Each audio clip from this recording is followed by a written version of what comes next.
Саламатсыздарбы, Супер ТВнын көрөрмандары. Биз учурда 1-Май райондук ички иштер башкармалыгынын имаратынын алдында турабыз. Бул жерде өзүнүн кыргыздын демимин, демгүчүмүн деп атаган ырчы элибизге бир топ белгилүү болуп калган айым Гүлзат Мамытбекти кармалып келди деген маалыматтар айтылып жатат.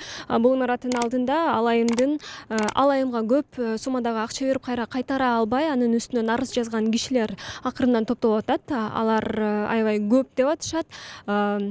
Анда чогуу күбө бололу. Учурда азыр биз Айкерим эже менен маектешебиз. Сиз дагы Гүлзат айымга көптөгөн суммада акча берип, анан кайтарып ала албай калгандардын катарында экенсиз. 2019-жылы 22-августта Гүлзат эженин YouTube каналынан ага чейин көрүп калдым. Мага ушуну инвесторлор керек. Мен английский курсун ачып аттым эле, проект кылып атам.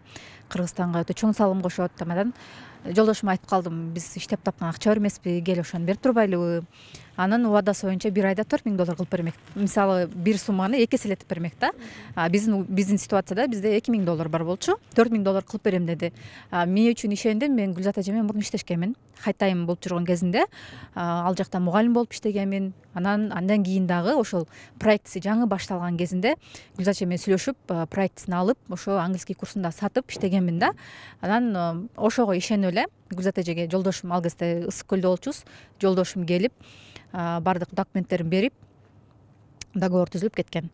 Андан кийин эле бир ай өтпөй эле проект уже өчүп баштады, иштебей баштады. Анан бизге Гүлзат эже жолугуп, көп 4-5 жолу жолуктук. Улам биз акчаны берген максатыбыз эмне болду? Мен 2 балам бар. Улуу кызым 5те, азыркы учурда балам уже 3кө чыгып калды. Ошол кезде 1 жашка чыккан. 2 баламдын тең тубаса жүрөк ооруsu бар да. Анан бирок Кыргызстанда операция кылганга болбойт. Ошонун негизинде биз Украинага, Киев шаарына барып операция болуп келгенбиз. Анан баламды да алып кетиш керек болчу. Балам ал кезде кичинекей, ал бирге чыгып, мына операцияга кетиш керек. Анан биз акчаны берген себебибиз да ошо болду да. Качан ата-эне кыйналып турган кезде, акча табыш керек болуп атканда, жолдошум экөөбүздүн эч кандай мисалы анчалык чоң суммада акчабыз жок ал кезде бизге 1 миллион сом только операциясы үчүн, анан да 300 000, 400 000 дагы барып келгене керек болчу Украинадан Киев шаарына. Дал ошол максатта $4000 кылып берсе жакшы экен, жок дегенде жолубузга чыксын, калганда бир нерсе кылып табарбыз деген максатта бергенбиз да. Гүлзат эжеге аны түшүндүрүп бердик. Гүлзат эже биз абалы ушундай, билесиз десем, ооба билемин деп, мен силерге сбор да кылып берем деп айтты, спонсор таап берем деп дагы айтты. Андан кийин көп жерлерге жакшы эле мындай айтканда сүйрөдү да. Тил жака чакырат, аяка барабыз, бул жака чакырат, аяка барабыз 2 балабыз менен. Акыркы жолугушубуз биздин октябрь айында болду. 11-октябрда жолугуп, максаты ошол эле жылдын бере албай калды да, учурунда 1 айдан акчасын бере албай калды. Анан октябрда жолуктук, жүрүп. Азыр менде бере алам силерге только $500. И получается ар жагын еще чыгарып берем деди да. Беремин деп. Биз берген сумма $2000, берем деген $4000. Биз айттык да, жок дегенде биздин өзүнүн акчабызды чыгарып бериңиз, абалыбызды көрүп турасыз деп. Ошол боюнча бизге $500 карматты. Ошо договордо өзү процент кетет эле да. Ар бир отсрочный күн үчүн ал проценттин баарын жоюп кайра жазып бердик. Биз эч кандай эмес жок, берем деп жазды да, ноябрда беремин деп. Ошол боюнча бир жазга чейин сүйлөштүк окшойт. WhatsApp аркылуу сүйлөшүп аттык. Аябай көп ызы чуу болду. Анын жагы ал тараптан бизге давление болду, манипуляция болду. Силердин балаңар оорубай эле, силер жөн эле симуляция кылып атасыңар, алдап атасыңар, жөн эле акча чогултуп атасыңар. Анан силер деген документтериңди алып адвокатка келишиңер керек, ошо выпискаларыңды мен деген текшеришим керек дегенге чейин барды. Саймадан укмуштуудай акция. Эгер сен биздин катарда эмес болсоң, атайын сага 50% арзандатуу. Биринчи ай үчүн төлөө 445 сомдон башталат. Секундасына 100 мегабит ылдамдыктагы үйдөгү интернет. Интерактивдүү телевидениянын 200дөн ашуун канал. Каалайсыңбы, каалаган тасмаңды тыныгууга коюп кой. Каалайсыңбы, жаздырып алган каалаган беттешти же көрсөтүүнү көр. Муну менен чектелбейбиз. 1 сомго ТВ приставка жана бүт өлкө боюнча акысыз кошуп алуу. Сонун анткени бул Сайма. Дароо азыр чал жана өтүнмө калтыр. Сайманы кошуп ал. Толугу менен аракетте бол. Саламатсыздарбы, мен Жолдошбек кызы Айгерим. 2019-жылы июль айларынын аягында Гүлзат Мамытбек менен $4000 суммадагы АКШ долларын алып, ушул күнгө чейин бербей келет. $4.000 $8.000 кылып берем деген. Биз ошо сентябрь айында 2 айдын ичинде деген ошо албастыгыбызды билип биринчи Первомайский ровдога арыз жазганбыз.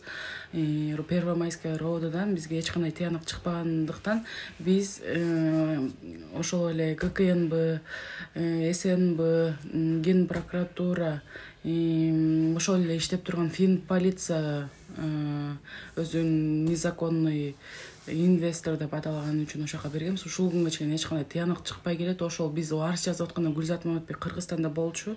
Арыз жазылгандан кийин Кыргызстандан чыгып кеткен, ал Москвада, Турцияда жүрүп, кечээ ал Москвадан кармалып Кыргызстанга алынып келди деген бизде маалыматтар бар. Эми Саламатсыздарбы? Мен өзүмдү тааныштырып кетсем, мен Бакчыбаев Замир Турдубекович.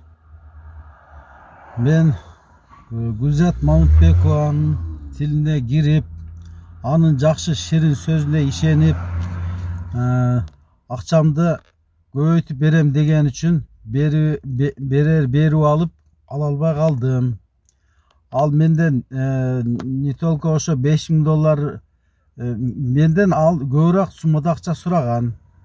Мен болгону мына деп туруп $3.000 бир бердим, $2.000 бир бердим. Ошентип общий $5.000 акчам алды.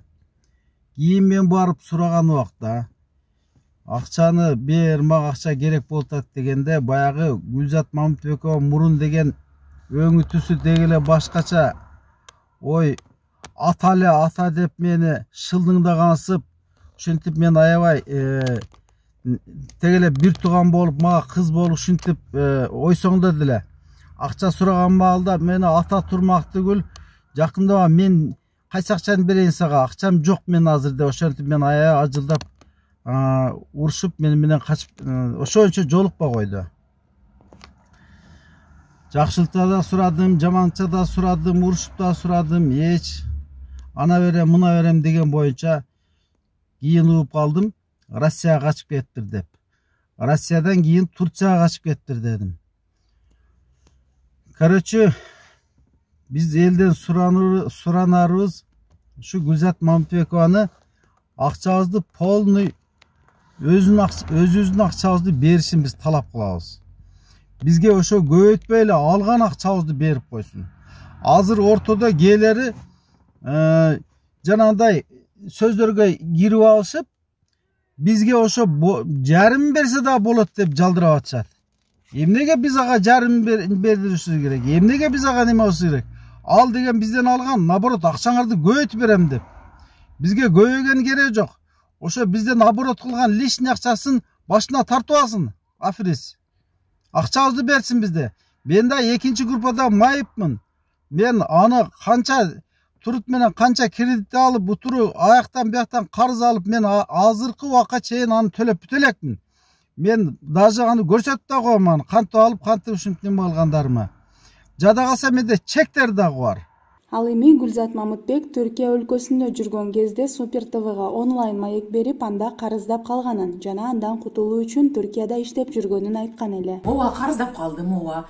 Жакшы проект ачтым эле, онлайн обучение, мобильное приложение. А кичине ал нерсе жаңы болгондуктан карыздап калдым, ооба. Бирок инвесторлорума айтып кетем, ушу учур менен пайдаланып, капы болбогула, алтындарын туура эме моюнга алам. Кыла албай калдым проектти. Бизде договор бар, сүйлөшүү бар, мында кол менен жазышкан, подпись койгон. Анын баарын тең юридикалык деңгээлде чечебиз, Кудай буйруса. Бирок бүткүл карыздардын баарын кайтарам. Ошон үчүн Түркияга келип, азыр көп ишканаларды ачам деп, бир жарым жылдын ичинде Кудай буйруса кутулам. Кудай буйруса коомум, чөйрөм аябай сонун күчтүү. Чөйрөдөн аябай көп нерсе мындай байланыштуу экен чөйрөгө. Чөйрөң кандай болсо, сен дагы ошондой болуп калат экенсиң. Ошондуктан чөйрөнү тандай билиш керек экен. Чөйрөнү мындай карап салмактап баарын тең анан кийин тандап ким жаныңда болорун баарын тең далилдешиң керек экен жана тастыкташың керек экен. Факт 1 май райондук ички иштер башкармалыгына катталып, жаза кодексинин 204 алдамчылык беренесине ылайык сотко чейинки өндүрүш иши башталган. Алынган маалыматтарга караганда, Гүлзат Мамытбек 2020 жылдын февраль айында Кыргызстандын аймагынан чыгып кеткен. 2020 жылдын 8 июнунда аталган жаранга кылмышка шектелип жаткандыгы тууралуу сырттан билдирилген. Ал эми 2020 жылдын 13 июлунда ал сырттан СИЗО 1ге камакка алуу түрүндөгү чечим чыккан. Ошол эле жылдын 8 августунда ага карата соттогу иш убактылуу токтотулган, анткени ал издөөгө жарыяланган. 25 октябрда Гүлзат Мамытбек Кыргызстанга келери менен кармалып, Бишкек шаардык ички иштер башкармалыгынын убактылуу кармоочу жайына киргизилген. Тергөө уланып жатат деп айтылат Сереп Чекит КЖ сайтындагы маалыматта. Азыркы учурда белгилүү бир себептерден улам Гүлзат Мамытбектин өзүнө байланышууга мүмкүн болгон жок. Супер ТВ айыпталуучу тараптын дагы оюн угууга даяр экенин билдирет.